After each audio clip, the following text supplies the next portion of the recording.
আমি আজকে 14ই আগস্ট স্বাধীনতার প্রাক দিবস, এই দিনটাকেই আমরা পশ্চিমবঙ্গ সরকারের পক্ষ থেকে কন্যাশ্রী দিবস হিসেবে ঘোষণা করেছিলাম।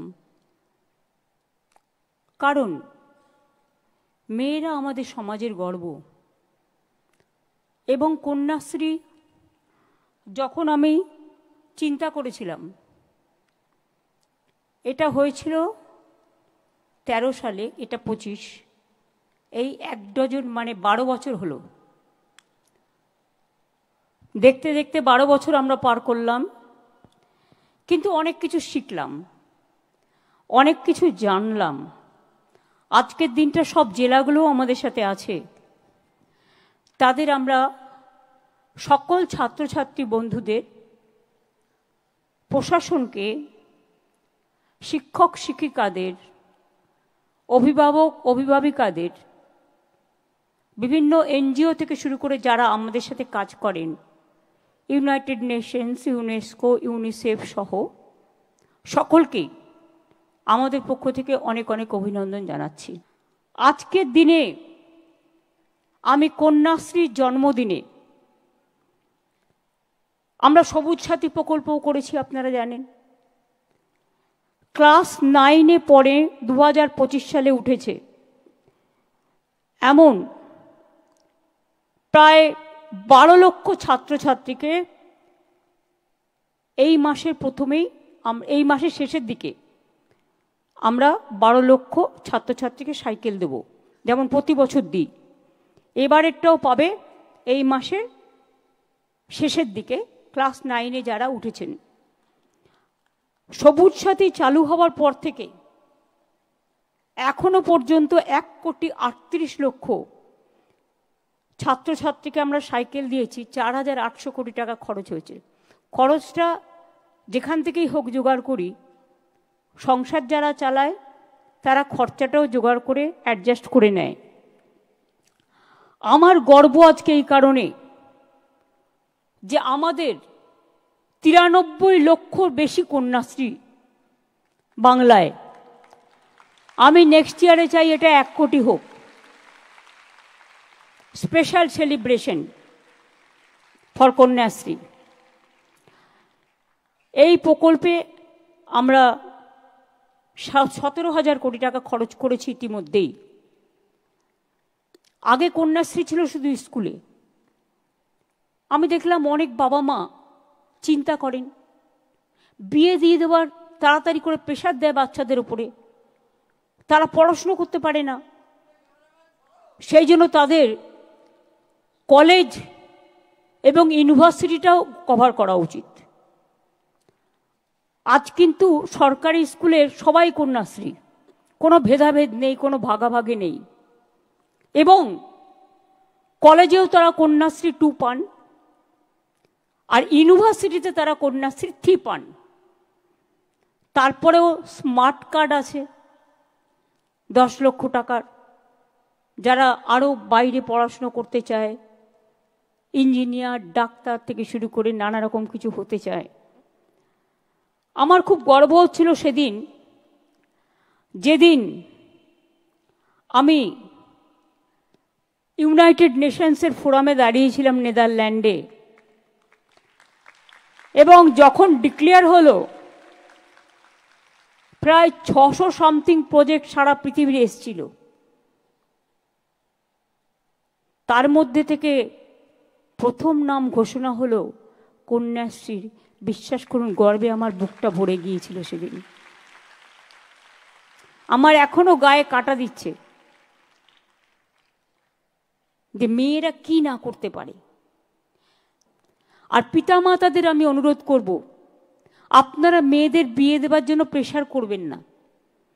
তারা নিজেদের ভাগ্য নিজেরাই গড়ে নিতে পারে। তাদের নিজে পায়ে দাঁড়াতে দিন, তাদের আত্মনির্ভর হতে দিন। যখন সে 18 বছর পূর্ণ করছে, সে তো 25,000 টাকা পাচ্ছে। সেই টাকাটা ব্যাংকে রেখে দেখুন, একজন আমার ছোট্ট বন্ধু এসে বলে গেল সে একটা বেকারি তৈরি করেছে। তারপরে মেয়েদের বিয়ের সময় প্রকল্প আছে রূপশ্রী, সেখানেও 25,000 টাকা পায়। সুতরাং বাবা মা চিন্তা করার কোনো ব্যাপার নেই। মেয়েরা যেমন সংসার চালায়, মেয়েরা দেশ চালায়, মেয়েরা প্লেন চালায়, মেয়েরা সারা বিশ্ব চালায়, পারে না বলে কোনো কথা মেয়েদের অভিধানে নেই। সেই জন্য কন্যাশ্রীও যেমন তারা পাচ্ছে, সবুজ সাথীও তারা ক্লাস 9-এ পাচ্ছে, সাইকেল বিনা পয়সায়। এবং যখন তারা ক্লাস 11-এ হচ্ছে, তখন আমরা তাদের বিনা পয়সায় স্মার্টফোন দিচ্ছি। তার কারণ তারা যাতে স্মার্টফোনের মাধ্যমে তাদের যেটা প্রয়োজন সেটা সার্চ করে নিতে পারে।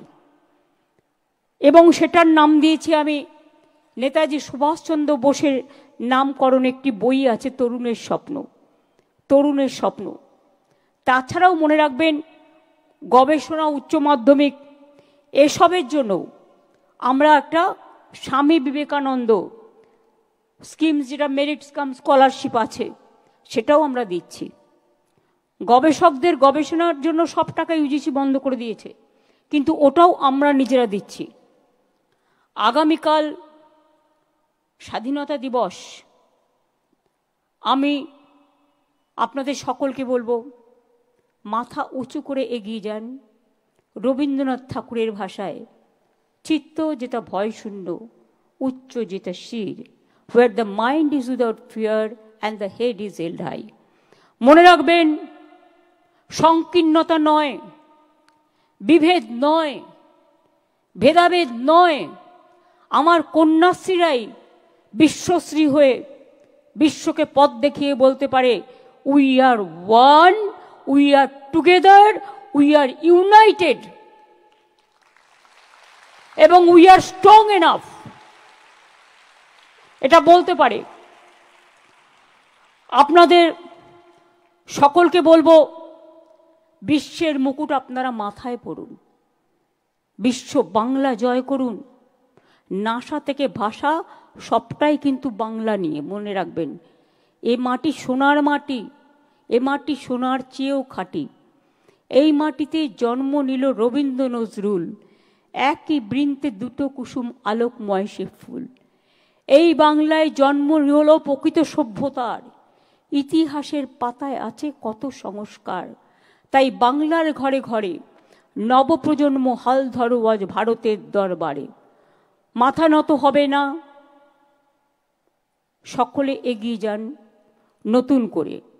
আমি মনে করি দেশের সেরা বাংলা, বিশ্ব সেরা বাংলা, মাতৃমহিমা বাংলা, কর্মময়ের বাংলা, সভ্যতার সূর্য বাংলা, সদা জাগ্রত বাংলা, সংস্কৃতির বোধন বাংলা, মানবী মোদের বাংলা, স্রষ্টা সৃষ্টিতে বাংলা, নদী মাতৃকায় বাংলা, সবুজ ঘাসেও বাংলা, সোনার ধানে বাংলা, সোনার শ্যামলা বাংলা, অরণ্যে ঘেরা বাংলা, সোনালি আলোয় বাংলা, ফুলে ফলে ভরা বাংলা, জাগরণেও বাংলা, উৎসবেও সেরা বাংলা, উত্তরণেও বাংলা, উন্নয়নেও বাংলা, নোবেল জয়ীও বাংলা, ভাষা থেকে নাসা বাংলা, বৈচিত্র্যের ঐক্যে বাংলা, সম্প্রীতিতে বাংলা, শুভবুদ্ধিতে বাংলা, সমৃদ্ধিতেও বাংলা, তোমার আমার বাংলা, মোদের গর্ব বাংলা, কন্যাশ্রীর বাংলা, বাংলা জয়ী বাংলা। এটা আমি গতকাল লিখছিলাম। কত দিক, কত বৈচিত্র্য, কত বাহার, কত সুরভিত ভাষা। বাংলা ভাষার যে মাধুর্য আছে না, সেই মাধুর্য কোথাও পাবেন না। হ্যাঁ, প্রয়োজনে আমাদের ইংলিশ শেখা দরকার, তার কারণ এটা ইন্টারন্যাশনাল ল্যাঙ্গুয়েজ বলে। আজকে তো ইংরেজিটাও ভালো বলে, বাংলা স্কুলেও ভালোভাবে ইংরেজিটা পড়ানো হয়। আগে ক্লাস 5 পর্যন্ত ইংরেজি বন্ধ ছিল, কিন্তু আমরা এসে আবার চালু করে দিয়েছি। সব ভাষাই জানা উচিত। যত ভাষা শিখবেন তত উন্নত হবেন, কিন্তু দয়া করে মাতৃভাষাকে ভুলবেন না, মাকে ভুলবেন না, মাটিটাকে ভুলবেন না, জননীকে ভুলবেন না, আম্মাকে ভুলবেন না, মাদারকে ভুলবেন না। আমাদের মাটি, এ মাটি স্বামীজির মাটি, রামকৃষ্ণের মাটি, নেতাজি সুভাষচন্দ্র বোসের মাটি। রবীন্দ্রনাথ ঠাকুরের মাটি, দেশবন্ধুর মাটি, রাজা রামমোহন রায়ের মাটি, ঈশ্বরচন্দ্র বিদ্যাসাগরের মাটি, চৈতন্যদেবের মাটি। মনে রাখবেন এ মাটি ক্ষুদিরাম, প্রফুল্ল চাকি, বিনয় বাদল দীনেশ, মাতঙ্গিনী হাজরা থেকে শুরু করে, নেতাজি সুভাষচন্দ্র বোস থেকে শুরু করে, রবীন্দ্র নজরুল থেকে শুরু করে, কে নয়? দেশের স্বাধীনতা আন্দোলনে যারা সবচেয়ে বেশি জেলে ছিল তাদের সংখ্যা, আলিপুর মিউজিয়ামে গিয়ে কখনো মেয়েদের ঘুরিয়ে আনবেন, দেখবেন বাংলার 70% লোক জেলে ছিল। আন্দামান নিকোবরে সেলুলার জেলে, আমি ওটা তুলে নিয়ে এসে এখানে আলিপুরে রেপ্লিকা করে রেখে দিয়েছি। তারপরে ছিল পাঞ্জাব। বা সেই জন্য বিশ্বকবি রবীন্দ্রনাথ ঠাকুর যখন জাতীয় সঙ্গীত রচনা করেছিলেন, তিনি শুরু করেছিলেন পাঞ্জাব থেকে, শেষ করেছিলেন বঙ্গে এসে। পাঞ্জাব ও সিন্ধু গুজরাট ও মারাঠা দ্রাবিড় উৎকল বঙ্গ। কেন বলেছিলেন? অনেকে ভেদাভেদ করে, কিন্তু একবারও ভেবে দেখেছেন যখন স্বাধীনতা আন্দোলন চলছে, দেশে জাগরণ চলছে, কবি নজরুল গাইলেন কারার ওই লৌহ কপাট ভেঙে ফেল, করলে লোপাট রক্ত জমাট শিকল পূজার পাষাণ ভেদি। কখনো বা লিখলেন দুর্গমগিরি কান্তার মরু দুস্তর পারাবার, লঙ্ঘিতে হবে রাত্রি নিশীতে যাত্রীরা হুঁশিহার।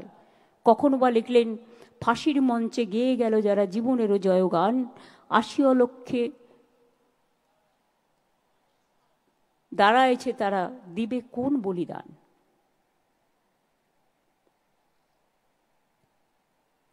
নজরুল লিখলেন হিন্দু নর মুসলিম ওই জিজ্ঞাসে কোনজন, কান্ডারি বলো ডুবিছে মানুষ সন্তান মোর মার। স্বামীজি বললেন ভারতবর্ষের কল্যাণই আমার কল্যাণ, ভারতবর্ষের মৃত্তিকা আমাদের গর্ব। সুভাষচন্দ্র বোস বললেন তোমরা আমাদের রক্ত দাও, আমি তোমাদের স্বাধীনতা দেব। এটা হচ্ছে বাংলা, মনে রাখবেন। বাংলা না থাকলে স্বাধীনতা আন্দোলনে আমরা স্বাধীনতা পেতাম না। আর নবজাগরণ, বাল্যবিবাহ রোধ করেছিলেন কে? ঈশ্বরচন্দ্র বিদ্যাসাগর মহাশয়। বর্ণ পরিচয় মাইলস্টোন দেখে 1, 2, 3, 4 শব্দগুলো আমাদের শিখিয়েছিলেন। বর্ণ পরিচয় আমি সেদিনও ঘুরে এলাম বীরসিংহ গ্রামের কাছ থেকে। অয়া হর্ষই অয় অজগর আসছে তেরে, আমটি আমি খাবো পেরে, সব কিন্তু আমরা এখান থেকে পেয়েছি। রাজা রামমোহন রায় আগে বয়োজ্যেষ্ঠদের সাথে বিয়ে দিয়ে দিত, ছোট্ট মেয়েটাকে পুড়িয়ে দিত স্বামীর সাথে। বললেন না, এটা হতে পারে না, সমাজ সংস্কার করতে হবে। সর্বপ্রথম সতীদাহ প্রথা বিরোধ যে বিল, সেটা বাংলার অ্যাসেম্বলি থেকে হয়েছিল, তদানীন্তন, এটা মাথায় রাখবেন। তারপরে এটা সারা ভারতবর্ষে হয়েছিল।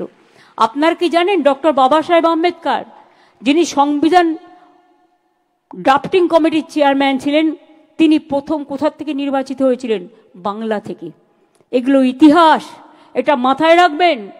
দেশে যখন স্বাধীন সরকার শপথ গ্রহণ করছেন, সেদিন গান্ধীজি কোথায় ছিলেন? বাংলায়, বেলেঘাটায় গান্ধী আশ্রমে। সেদিন তিনি দাঙ্গা রোধ করছিলেন, কারণ তখন দেশ বিভাগ হয়ে গেছিল। তার চাপ আমাদের উপরেও কম পড়েনি। কিন্তু এটাও তো ঠিক, যারা এক কাপড়ে সবকিছু ফেলে দিয়ে চলে এসেছিল উদ্বাস্তু হয়ে, তারা তো দেশের নাগরিক হিসেবে গণ্য হয়েছে। যারা দেশের নাগরিক নয়, ফরেনার্স, তাদের বিরুদ্ধে অবশ্যই অ্যাকশন নেওয়া উচিত, যদি মনে করেন ভারত সরকার এটা আমাদের হাতে নেই। কিন্তু অযথা, আমি পরশুদিনও দেখছিলাম একজন টেকনিক্যাল লোক একটা নয়ডাতে, দিল্লিতে একটা হোটেলে থাকতে গেছেন বাচ্চাকে নিয়ে, বাংলায় কথা বলেছে বলে তাকে থাকতে দেওয়া হয়নি। আমি যদি অন্য ভাষাকে সম্মান করি, তোমরা তাহলে আমার ভাষাকে সম্মান করবে না কেন? রবীন্দ্রনাথ ঠাকুর কোন ভাষায় কথা বলতেন? নজরুল কোন ভাষায় কথা বলতেন? স্বামীজি কোন ভাষায় কথা বলতেন? রামকৃষ্ণ কোন ভাষায় কথা বলতেন?